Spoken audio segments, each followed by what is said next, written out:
Hi everyone, this is Jen. Welcome to my channel. Today we're going to start out our 6x6 paper project series by making a square bottom bag. So what you're going to want to do is take your 6x6 piece of paper and align it so that the bottom of your paper is on the left hand side of the scoreboard. And so if there's a certain pattern to your paper, that's why you specifically want to make sure that this is done. So once you line it up with the bottom on the left hand side, you're going to score it 1 1/4. Then what you want to do is take that bottom of the paper and now align it to the top of the scoreboard, and you're going to make score lines only to the score line that you just made. You're not going to go through the whole piece of paper, and this is so that you have rounded edges on your bag, and I'll show that here in just a minute. So you're going to make some score marks at 1 3/8, 2 3/4, 4 1/8, and then 5 1/2. And like I said, you're just going to score to that score line and then stop. If you go all the way down through the paper, you're going to get rigid lines, and it's going to be more like a box and not a bag.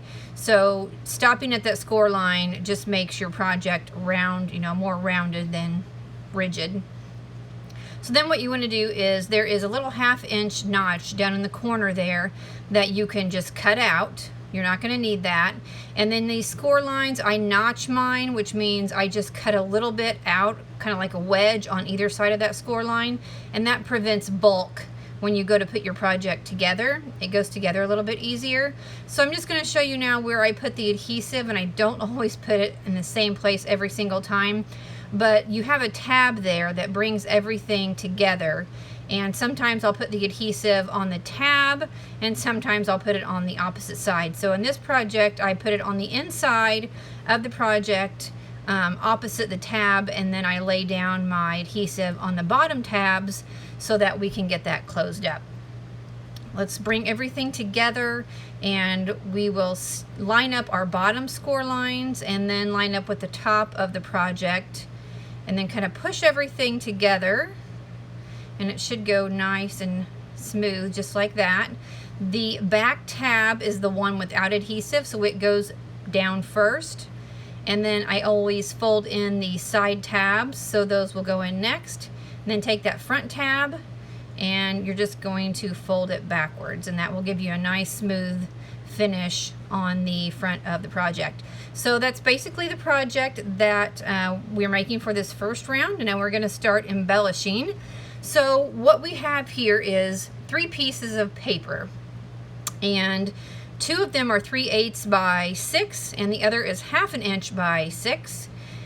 What we're going to do is the 3/8 inch pieces, we're going to put adhesive on those, and that's going to be our trim for the bottom and the top of the project. So we'll just align those with some adhesive. And what I do is I grab the project and I'll start in the back. So where that seam is, where you brought your project together, you're going to start there and just align this trim piece on the bottom of your project, and then you'll meet up and the bottom trim is finished. You'll get the other piece and do the exact same thing on the back side where your project is joined. You'll just start there, align this trim piece with the top of the bag, and that's done there. So this third piece is going to be your handle, and I usually take my corner rounder and round off the corners of a handle if it's going to be exposed. Sometimes I cover the handle up, the ends of the handle, with trim, and so in that instance it doesn't matter if the corners are rounded or not, but you're going to actually see the corner or the ends of this handle, so that's why I rounded them off.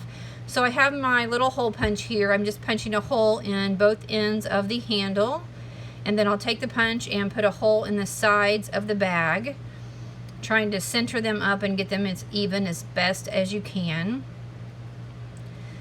And then we'll take some brads. I actually am going to use white brads. Doesn't matter. You can actually glue things to your brads if you don't like what your brads look like, and to cover them up, but these brads will just allow the handle to move freely on the project. And on projects like this I use brads quite a bit just because of that reason. You can permanently affix it if you want to just put adhesive on it and stick it to the project. You could do that as well if you don't want to use brads, but that's what I chose to do on this project. Now on the sentiment, I went ahead and stamped, it says proud of you. I used the abandoned coral distress ink and just put it on some just minty colored green paper that coordinated with my pattern paper.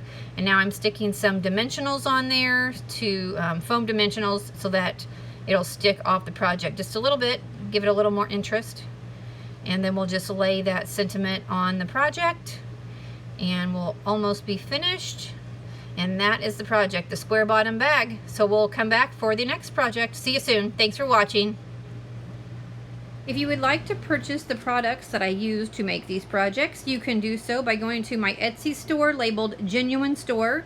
I have the Scor-pal, the Scor-buddy, and some Scor tape, and the written instructions for my projects. And those are sent by email, but if that's not your thing, I can also send them by mail. So I appreciate your support, and I look forward to seeing you on the next video. Have a great day.